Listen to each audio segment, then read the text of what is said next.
Hi, my name is Teresa Tesa, and today I will be talking about Australian consumer law rights, breaches, and remedies. Under the Australian consumer law, a person qualifies as a consumer if they purchase goods priced at $40,000 or less, according to Section 3. In this case, the perfume she bought cost only $180, which is well below the threshold. She acquired it for personal use, not for resale or trade. These facts meets the statutory requirements, so she is considered as a consumer and entitled to protection under the law, including safeguards against misleading or deceptive conduct. Consumer protection ensures that purchasers can make informed choices based on accurate and truthful information. Practices that create false impressions can undermine confidence and cause financial or emotional harm. Section 18 of the ACL prohibits conduct that misleads or confuses in trade or e-commerce.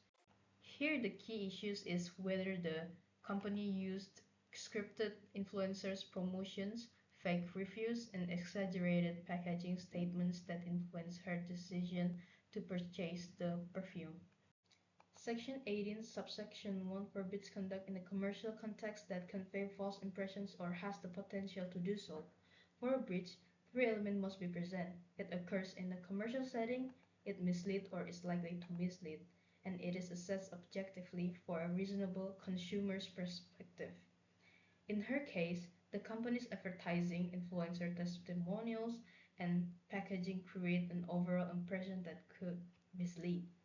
Paid influencers presented scripted experiences without disclosure, making her believe the statements were genuine. The company also published fabricated customer reviews on its website, giving a false impression of the product's quality. She read and relied on these reviews when making her purchase. The packaging claimed the perfume would make her irresistible, promising tangible social outcomes. Combined with influencers and fake reviews, the overall impression was misleading. She expected benefits that did not occur, showing how these representations influenced her decision. Through scripted endorsements, fake reviews, and exaggerated packaging, the company breached Section 18 of the ACL. The conduct was likely to mislead ordinary consumers. She relied on these claims and suffered harm as a result.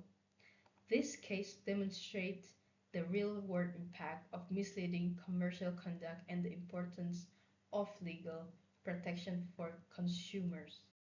Once a contravention of Section 18 is established, the ACL provides remedies to compensate affected consumers. Section 236 allows her to recover damages for financial loss caused by misleading conduct, including the $180 spent on the perfume.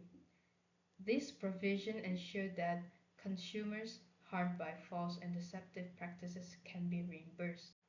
Section 237 gives courts discretion to make orders that redress harm or prevent further loss.